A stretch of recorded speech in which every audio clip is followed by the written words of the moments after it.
seguir doncs, amb el temps, amb l'exposició de temps que teníem prevista, passarem a donar la paraula a Enric Serra, que ens parlarà sobre una nova aplicació sobre la intercomprensió romànica per a dispositius mòbils. Enric Serra és màster aquí en Filologia Catalana i responsable dins del Servei de Llengües d'aquí de l'Autònoma, de la Unitat de Formació i Autoaprenentatge. Ha impartit docència aquí a la UAB els darrers anys per al Departament de Filologia Catalana i també en el màster d'ensenyament del català per a l'acolliment lingüístic. També, d'altra banda, gestiona el seu blog professional, que segurament tots coneixeu, Aprendre Llengües. Enric, quan vulguis. Bé, el meu objectiu és presentar-vos una aplicació que hem llançat al Servei de Llengües, una aplicació per dispositius mòbils anomenada Falsos Amics. Que bé, de fet el nom potser ens enganya una mica perquè s'anomena Falsos Amics, però al capdavall el que promou, i és el que intentaré explicar amb aquesta comunicació, és la intercomprensió lingüística. Com podeu veure, aquí teniu la caràtula d'aquesta aplicació. És una aplicació que treballa amb 6 idiomes, amb 6 llengües romàniques, estem parlant d'intercomprensió romànica. Treballa amb el català, amb l'espanyol, amb el francès, el portuguès, l'italià i el romanès. I és una aplicació que llancem ara, que vam llançar, de fet, per Sant Jordi. És una aplicació en la qual que ha gaudit d'un ajut interlingüe de la Generalitat de Catalunya i en la qual s'han implicat en la seva producció un grapat de persones del nostre servei lingüístic, del servei de llengües. Persones de les diverses llengües del servei. De fet, totes les llengües que tracta l'aplicació són ensenyades a UAB Idiomes i, a més, també ens ha agradat incorporar el romanès aprofitant els coneixements d'una de les persones i la procedència d'una de les persones que treballa en el servei de llengües. Bé, per tant, podem parlar fins a cert punt d'una implicació de 10-12 persones i, si voleu, encara que són paraules que sonen bé, d'un cert procés d'intel·ligència col·lectiva en la mesura que 12 persones d'una plantilla s'han implicat en l'elaboració d'un producte. Aquesta aplicació la podeu trobar, com deia, és per telèfons intel·ligents, per smartphones, i es pot descarregar ja ara mateix des de Google Play per a les persones que tingueu dispositius Android, o també es pot descarregar per a les persones que tingueu el sistema iOS des d'iTunes, per exemple, o des de l'Apple Store.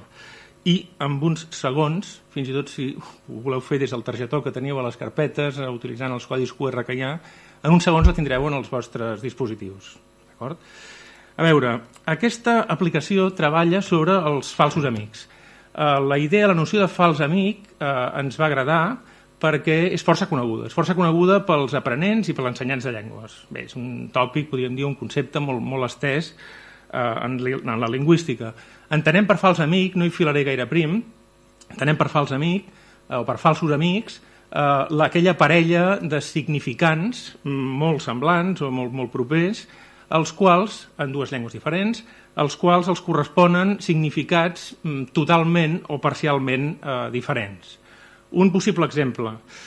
Imagineu la paraula escórrer en català o la paraula scorrere, després veurem per què he triat aquesta paraula, la paraula scorrere en italià. A veure, són paraules que són falsos amics, realment, perquè són paraules que no comparteixen totalment la seva significació.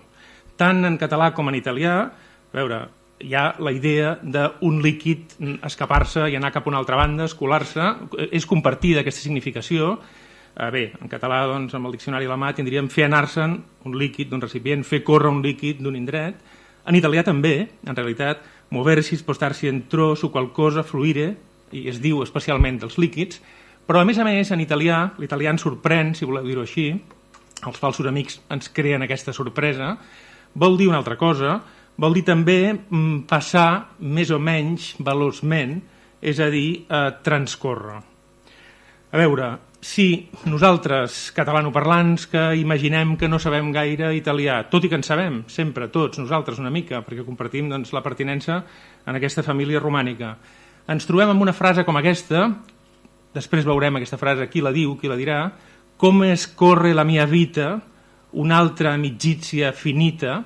A veure, podríem dir que aquest escórrer d'entrada, tot ens porta a imaginar que aquí s'està escorrent alguna cosa, pensaríem en líquids, en escolar-se alguna cosa, a un primer cop d'ull, d'acord? A veure, la frase és una frase un punt desesperada, és una frase un punt desesperada, perquè en el fons correspon al lament d'una persona que està dient que la vida se li escola al capdavall i ha perdut una altra, acaba de perdre probablement una altra amistat. La frase de seguida la posarem en boca d'una persona que ens explicarà la seva tragèdia. En la frase podríem fins i tot detectar altres falsos amics, com a mínim un. Finita és una paraula que, bé, en el sentit italià, doncs bé, sabem que vol dir acabar-se, no? Una altra amicizia, una altra amistat acabada, clausurada. Bé, nosaltres, en principi, en català, si veiéssim finit, una cosa finita, un fet finit, ens faria pensar en que hi ha un fi, però no en una cosa que ja ha estat acabada en forma perfectiva. Per tant, a veure, els falsos amics ens assetgen, són per tot arreu, però també hem de tenir en compte que els falsos amics són relativament importants, són relativament poc importants, podríem dir. La comprensió és en moltes altres coses. La comprensió depèn dels gestos, depèn del to, depèn de les formes conegudes, les que no enganyen, per dir-ho d'alguna manera, depèn del tipus de discurs, depèn del context i depèn, per tornar a l'ètica que esmentava fa un moment la companya, depèn sobretot de la voluntat de comprendre. Per tant, els falsos amics, en definitiva, el que podem dir als falsos amics és, aviam, que no ens aturin els falsos amics, anem més enllà. El que intentem és la comprensió, la intercomprensió. Els falsos amics són un fenomen, un petit obstacle, que nosaltres el que hem de fer és superar. Bé, m'he permès una llicència, que espero que em perdoneu, us robaré 3 minuts del vostre temps. He triat una peça, un rap d'un compositor de Roma, d'un artista, per dir-ho d'alguna forma, titulat precisament així, Amici Falsi. Ell es diu GNS Luque, i veurem que, bé, aquest rap explica aquestes desgràcies, que no et pots refiar de ningú, una altra amicizia finita, que totes les amistats les vas perdent dia rere dia, i veurem que, bé, el fet que potser no poguéssim comprendre, apareix aquesta expressió, com es corre la vita, una altra amicizia finita, que encara que se'ns escapés aquest fals amic, aquest escorre, i que no el poguéssim desxifrar, no passaria gran cosa, perquè podem comprendre molt fàcilment, i comprendrem d'aquí un moment, el sentit d'aquesta peça, d'aquesta cançó de rap. Aviam, per què podem comprendre aquesta peça? Perquè hi ha moltes condicions per a la intercomprensió en aquesta i en d'altres composicions. Per exemple, estem davant d'un gènere, d'una intervenció d'un músic de rap. Sabem que el rap d'entrada és combatiu, crític, rabiós o rabiut. No he sabut ben bé quina de les dues paraules posar, totes dues segurament. Sabem que probablement el que ens trobarem en una música de rap és un registre vulgar. Per tant, ja comencem a tenir informació. Sabem que hi haurà segurament algú que està criticant alguna cosa amb força i amb un llenguatge volgudament transgressor. Tot això ja ens aporta moltíssima comprensió. Encara que ens perdéssim la informació exacta, si voleu, sobre l'escorrere. Trobarem formes amigues en aquesta peça que sentirem d'aquí un moment. Trobarem coses com occhio per occhio, dente per dente, bé, la llei del talió. Trobarem coses com mandarti fanculo, que entendrem ràpidament. Trobarem lasciare dietro, és a dir, deixar de banda, enrere, el mondo tetro, tètric, tot se'ns configura un perfil bastant fosc, com veiem. Trobarem alguna cosa així com sono pochi gli amici leali, estem en aquest terreny dels falsos amics, la falsitat. Trobarem una paraula que potser no entendrem a primer cop d'ull, que és el verb sputanare, però que ja veiem que no anem bé, és a dir, ha sputanato il mio nome, que vol dir al capdavall que ens ha difamat, estem parlant d'això, de falses amistats. Guardati le spalle, és a dir, vigila l'esquena perquè t'apunyalaran segur. Non puoi fotere me, és a dir, no em pots fotre. Trobarem rivals, trobarem enveges, trobarem coses que s'han d'explicar, mi debe una spiegazione. Trobarem coses que no existeixen per sempre, non esiste per sempre, l'amistat, evidentment. Trobarem bastardi, trobarem gent que et dona pel sac, per traduir-ho, és a dir, que te inculano sempre. Trobarem gent que el que fa és això, parlare male, i trobarem gent que se sent superior als altres, és a dir, sono più furbo di te. Si us sembla, després d'aquesta petita introducció, escoltem aquesta peça. Sì, 2013, GNS Luque, amici falsi, prima esclusiva del nuovo anno, scioccatela,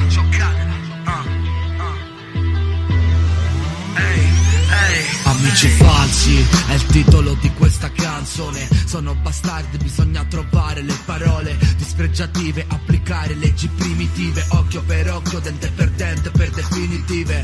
Ehi, mi rivolgo a tanta gente che mi lascio dietro, che poi eliminato dal mio mondo tetro. Credo che sono pochi gli amici leali, tutti pronti alle spalle a strapparti le ali. Un'esperienza che non auguro a nessuno, tutti amici fino a quando ci guadagna qualcuno.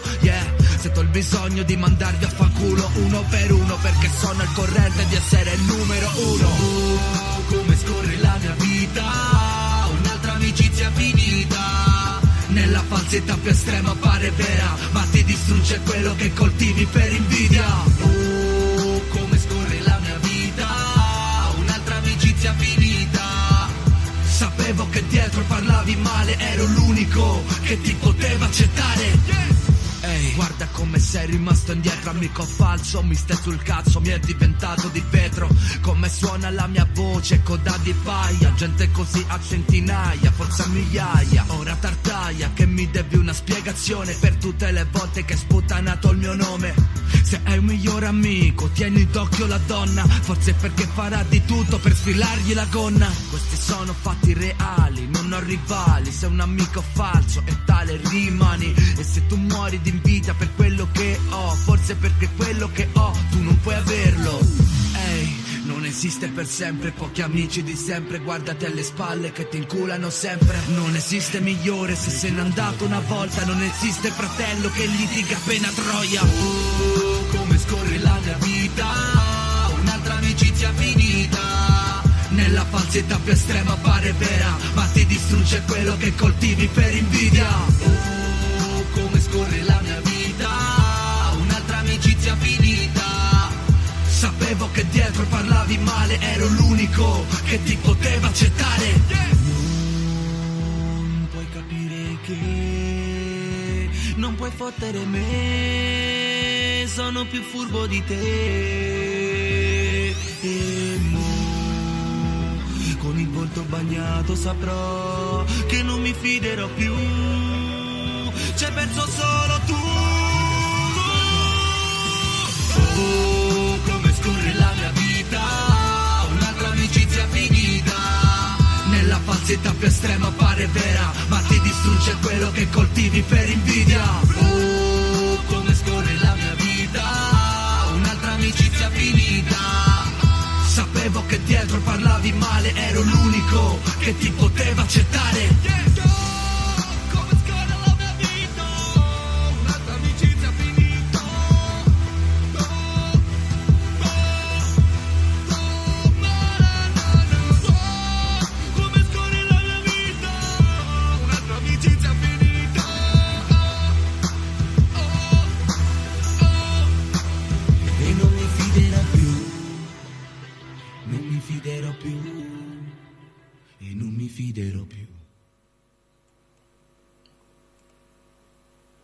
A veure, come scorre la mia vita, un'altra amicizia finita, non mi fiderò più, som justament els antípodes del que nosaltres volem, que és al capdavall infondre la confiança que les llengües són un territori ampli, que hi ha aquest petit obstacle de les traïcions, dels falsos amics, però un territori sense barreres, o amb petites barreres que hem de superar. Aquest és l'objectiu de la nostra aplicació, en definitiva.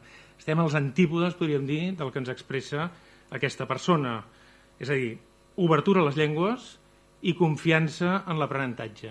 Non me fiderò più, no, sinó exactament el contrari. Bé, si hi ha falsos amics en les llengües, són aquests petits obstacles que d'entrada probablement ens semblen grossos, però que són laterals. Ens queda tota l'avinguda per recórrer, per transcórrer. El camp de les nostres llengües romàniques, en aquest cas concret, és molt ampli i podem continuar-hi circulant. A veure, els falsos amics, per dir-ho en paraules d'un d'aquests manuals que s'han citat avui, els falsos amics rarament, aquesta és la visió que nosaltres tenim, rarament constitueixen autèntics obstacles per a la comprensió, per a la deducció contextual, i els malentesos que de tant en tant poden causar, fins i tot a un entès, més aviat fomenten la comunicació que no pas la dificulten. Són paraules de Cluas, Delric, Klein i Stegman en el mètode Eurocom-ROM. Nosaltres a la nostra aplicació diem alguna cosa així. Quan s'arrenquen les primeres pantalles diem les llengües romàniques formen una família si se'n coneix una, és molt fàcil desplaçar-se per aquesta avinguda àmplia, sense obstacles, que són totes les llengües romàniques, comprendre'n d'altres. I el que donem precisament, el que servim en el nostre usuari amb aquesta aplicació, són uns quants exemples de falsos amics que ens permeten justament veure que els falsos amics ràpidament són superats, perquè nosaltres som plurilingües. Aquesta és la nostra experiència o el que nosaltres volem propiciar als nostres usuaris. Que s'aprofiti, al capdavall, el denominador comú. El denominador comú que és molt ampli, d'acord? Es tracta només de descobrir-lo i de transitar-hi amb Alesa, que comentava la companya abans.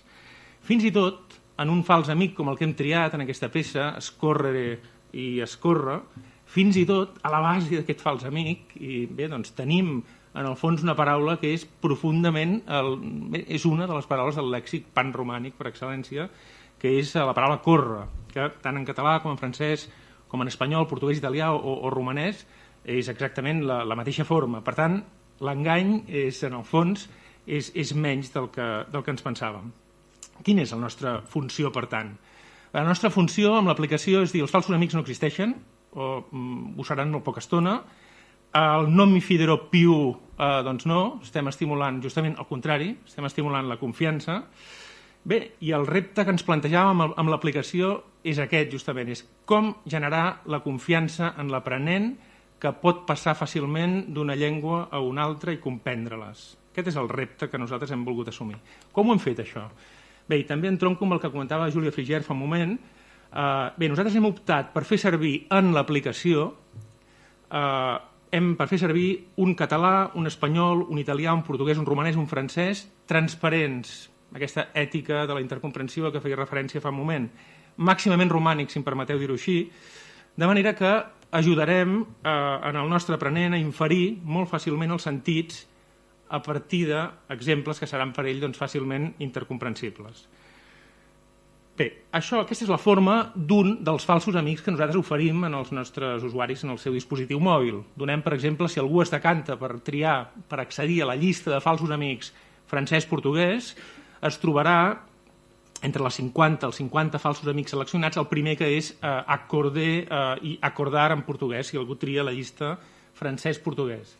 Bé, veurem que si algú no sap el que vol dir acordar en portuguès, li hem triat un llenguatge màximament transparent, màximament comprensible. Fixeu la paraula oito, que és també una paraula romànica, amb les seves petites variacions, otto, etc., ocho, vuit. Bé, és normal acordar às 8 da manhã para ir ao trabalho. Bé, no hi ha cap persona de la sala ni de fora que no pugui deduir immediatament o inferir que acordar en portuguès, a més d'altres possibles sentits que pugui tenir, significa, doncs, llevar-se. D'acord? És normal llevar-se a les 8 del matí. Hem triat un lèxic al màxim de transparent, al màxim de romànic. Bé, però com hem creat els exemples de llengua intercomprensible a la nostra aplicació? Ho hem fet seguint les estratègies següents, faig referència a algunes. Algunes vegades els nostres exemples expliquen o donen la causa. Em poso un cas d'això, un parell de casos. Per exemple, llista de falsos amics català i italià. Sospitosa, sospetosa. Són paraules diferents. En català, sospitós és que desvetlla sospites i, en canvi, sospetosa és que té sospites d'alguna cosa. Són paraules que ens enganyarien a un primer cop d'ull. A veure, què hem fet? Explicar-ho. Sono diventata molto sospettosa, non mi fido più de nessuno. Tenim una explicació, una certa redundància, que ens permet que s'entengui el sentit de sospetosa. El mateix amb d'altres, no m'hi entretinc, però per exemple, una altra, esvelt, svelto. En italià, per exemple, è un ragazzo svelto, capisce subito tutto. Bé, hem dit, és un ragazzo svelto, que deu voler dir llest, espavilat, etc. Deduïm ràpidament per què. Estem donant la causa. Perquè comprèn, capire, capisce, ho sabem tots, ràpidament qualsevol cosa. Aquest és un procediment per aconseguir la llengua intercomprensible. Un segon procediment, el coneixement del món. En moltes de les explicacions dels falsos amics hem treballat amb el coneixement del món compartit. Si diem en català, portuguès, tassa, la tassa de campions, o com es pronunciï, disculpeu les persones que parlen portuguès, la Champions, per dir-ho clarament, la tassa de campions i l'1-0 ens permet, i l'esment de 2 equips de futbol, ens permet ràpidament deduir que tassa significa una copa, la copa de campions en aquest cas. Bé, estou a ver un diseño animado de Walt Disney, en portuguès, aviam, Walt Disney animado i diseño, fugim del nostre disseny i anem a parar ràpidament al dibuix, als dibuixos animats, ràpidament per coneixement del món. O, i aquesta la plantejo a tots vosaltres, us la plantejo, perquè crec que la deducció serà ràpida, en romanès, que és realment on ens ha costat més la llengua intercomprensible, crear-la, Itàlia are forma de cisma. Bé, cisma en romanès significa bota, només pot significar això, pel coneixement del món compartit que tenim en aquest cas geogràfic. Una altra estratègia, la numeració. Fixeu-vos, per exemple, en el cas de fusta, que en romanès significa una faldilla, però per una persona romanesa, per tant que ve amb aquesta idea, fusta vol dir faldilla, tinc un obstacle al davant, aviam, nosaltres li podem dir, hi ha molts tipus de fusta, i anem per la banda de l'exhaustivitat. Hi ha la fusta de pi, la fusta de cedre, la fusta de roure, la fusta de caoba. D'aquesta manera, per via enumerativa, estem aconseguint aquesta llengua intercomprensible que comentàvem abans. Una altra via. Ara, aquesta és una via més formal. Els nombres que apareixen els expressem en xifres. Bonic, per exemple, un fals amic català-romanès. Un bonic és un avi, una persona gran. Aleshores, tots els numerals que apareixen al llarg de l'aplicació estan expressats numerals amb xifres, encara que bé, els criteris de correcció ens recomanarien potser altres coses. Estem afavorint, evidentment, la comprensió. La llengua especialitzada és una altra estratègia, és una altra tàctica. La llengua especialitzada sabem que ens dona, per la inserció de cultismes, de nominalitzacions, de molts elements, ens dona una bona via per també facilitar la intercomprensió. Com fem entendre en un portuguès que ou vol dir el que vol dir? Bé, potser sí que una certa definició amb un registre proper al científic o a la llengua especialitzada ens pot ajudar. L'animal ovípar, aquesta paraula segur que ens ajuda, és aquell que en la forma embrionària es desenvolupa a l'interior de l'estructura anomenada ou. Creiem que d'aquesta manera una persona portuguesa, llegint català, això és el més important, s'està aproximant al sentit d'ou. El portuguès ens resulta molt més fàcil, outudo ou nada. Jo crec que no hi ha cap parlant que conegui el català que no pugui saltar ràpidament a entendre què vol dir ou en portuguès. O altres. Una altra estratègia és utilitzar el context, evidentment. Bé, la mattina per colazione prendo pane, burro e marmelata con una tazza di caffè. Bé, tothom pot deduir que el burro no és el de 4 potes, sinó que és justament la mantega. I alguna altra via seria la recreació d'alguna escena. En aquest cas, amb les mínimes paraules, affolé en francès, affolato en italià. Bé, fem imaginar en el nostre usuari de l'aplicació una escena. Il treno era affolato di persone. Un tren affolato di persone és un tren ple de gent. Jo crec que això, tots nosaltres, per una certa intuïció també, o per compartir aquesta situació, doncs ràpidament podem deduir-ho. Bé, una altra, aquesta és la més desesperada, ho avanço, és aquella en què utilitzem la funció metalingüística. Bé, quan diem, per exemple, en romanès, se mira, sí vol dir i, sí, se sorprende, són sinònimes. Estem fent servir el metallenguatge i estem dient mirar i sorprendre's són sinònims. Conec que aquest cas és forçat, però bé, en algun cas l'hem fet servir també la funció metalingüística.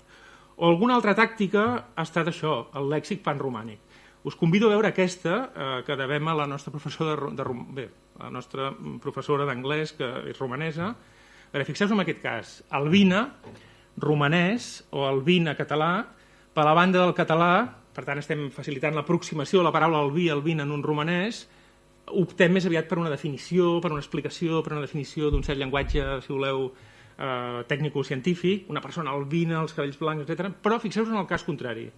Què és una albina en romanès? Aquí la selecció que s'ha fet és de lèxic panromànic pràcticament de totes les paraules que apareixen en la definició. És a dir, albina, i suposo que algú ja ho ha deduït ràpidament, albina, col·legi, polènul, l'article al darrere en romanès, el polen, din flori ca safaca miere. Bé, senzillament l'abella recull el polen de les flors per fer-ne mel. Bé, fixeu-vos que totes, absolutament totes les paraules, o gairebé totes, seleccionades, sigui mel, sigui flor, sigui fer, sigui recollir o sigui pol·len, totes són compartides pràcticament per les llengües romàniques que treballem en l'aplicació. Per tant, entenem que des del català s'ha de poder deduir ràpidament què vol dir una albina en romanès. Bé, a veure, ens queda una cosa per dir. He explicat el sentit de l'aplicació, és una aplicació sobre falsos amics, anomenada falsos amics, però que en realitat el que fa és promoure la intercomprensió. El que fa és acarar-nos a llegir en altres idiomes que no són el nostre i ens demostra al capdavall que ho podem entendre gairebé tot. Aquest és l'objectiu que té.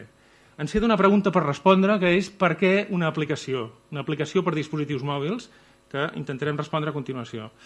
Bé, donaré algunes respostes i plantejaré algunes preguntes. Les respostes són aquestes. L'aprenentatge mòbil i Ubic és en expansió, com demostren tots els informes que relacionen sobre aquesta qüestió, i és imparable, i per tant, bé, des del Servei de Llengües volíem entrar-hi, entenent que s'haurà de distribuir continguts i formació i aprenentatge a través d'aquest mitjà. En segon lloc, hem descobert, si voleu dir-ho així, un nínxol d'aplicacions, n'hi ha moltes, centenars de milers, però no n'hi ha cap, o no n'hi havia cap fins al moment, sobre intercomprensió i tampoc sobre falsos amics. Encara que falsos amics, si entreu a la xarxa, doncs trobeu milers de coses. I en tercer lloc, ens sembla que una aplicació és un mitjà que afavoreix l'expansió i el foment del plurilingüisme al campus, bé, i més enllà del campus, d'acord? Perquè en realitat aquesta aplicació es pot posar a les mans d'un alumne de primària, d'un alumne de secundària, d'un alumne d'aquí, d'un alumne de Romania, d'un alumne d'on sigui, amb la idea que aquest territori pel qual ens podem moure, el territori de les llengües romàniques, el nostre patrimoni lingüístic i cultural, és a l'abast de tothom. A veure, això són les respostes. Pel que fa a les preguntes, de preguntes en continuem tenint moltes, és a dir, no tenim clar del tot què se n'ha de fer de les apps. Entraran a les aules, els alumnes els faran servir informalment per aprendre, sí, no. Bé, tenim preguntes. Amb una companya del servei, justament, i acabarem això, fa uns mesos, abans de concebre la idea de fer aquesta app, ens plantejàvem, bé, si tenia sentit per un servei lingüístic com el nostre, o per uns professors de llengües com nosaltres al capdavall, o gestors de la formació, si tenia sentit d'introduir-se en el món d'aquestes aplicacions. I les preguntes que ens feien fa uns mesos, de fet, no les hem pogut acabar de respondre i és per això que m'atreveixo a plantejar-vos-les. Veureu que en aquest petit vídeo de 2 minuts que us passo, els textos són en anglès, no em tingueu per un fals amic, sobretot, però la veu és en català. Ets un aprenent de llengües aplicat?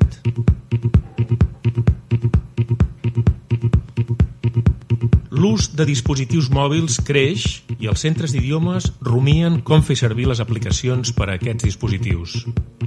No n'hi ha prou fent accessible el web a tauletes i telèfons? Cal emigrar dels ordinadors i començar a fer servir les apps? Són una bona via per aprendre en la ubiquitat?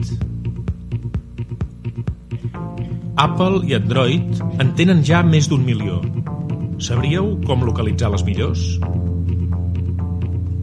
Hi ha moltes apps de llengua. L'Apple Store en conté milers per a iPhone o per a iPad. Però són realment útils per aprendre llengües? Als magatzems d'apps hi ha de tot i la qualitat tècnica no és sempre idònia. Hi ha apps que poden reforçar el nostre aprenentatge de llengua. Diccionaris, traductors, llibres, jocs... I hi ha apps específiques per aprendre llengües, de vocabulari, pronunciació, xarxes socials... Algunes s'atreveixen fins i tot amb moltes llengües. I el valor pedagògic? Hi ha qui les veu com productes de moda sense valor per aprendre una llengua. Les millors solen ser senzilles i motivadores, orientades a l'acció i a la col·laboració. Les apps són petites aules expandides, una acadèmia a la butxaca. Què n'hem de fer, doncs? S'han d'implicar les organitzacions a crear-ne? Per afany innovatiu? Perquè són essencials per promoure el nou aprenentatge mòbil? Per una pura estratègia de màrqueting? El treball amb apps a l'organització requereix formació, avaluació experimentació a l'aula i la implicació de tothom en un treball veritablement col·laboratiu. L'organització ha de vetllar també perquè hi hagi unes bones condicions de connectivitat, sense les quals la tecnologia mòbil perd tot el seu sentit. Què ha de fer el professorat de llengües? Abandonar blogs i wikis i llançar-se a les apps? Es poden incorporar fàcilment a la docència? El professorat ha de conèixer aquest nou recurs per aprendre llengües? Com pot gestionar l'ús de les apps si a classe només alguns estudiants tenen dispositius mòbils? És just incorporar a l'aula una tecnologia encara no universal? Què s'ha de fer amb els que tenen aquesta tecnologia i la fan servir? I amb els que no la tenen? Hi ha professorat que creu en les apps i professorat que no, que es pregunta com es poden aprendre llengües amb pantalles reduïdes i interfícies incòmodes, si algú realment ha après llengües amb apps i si no eren millors, al capdavall, els llibres de text, les classes presencials o els ordinadors. I els aprenents de llengües? Els dispositius mòbils els han de permetre continuar aprenent des de les aules expandides i ser més i més autònoms. Aplicacions per aprendre llengües, doncs, sí o no? La resposta és la qualitat i l'adequació pedagògica dels materials que fem servir per aprendre, siguin apps o no. La resposta és el suport a l'ús de dispositius mòbils i d'apps i el respecte pels que practiquen i pels que no practiquen la informàtica mòbil al centre d'idiomes o fora l'aula. La resposta és el coneixement expert dels professionals. La resposta és, com sempre en educació, saber gestionar l'heterogeneïtat.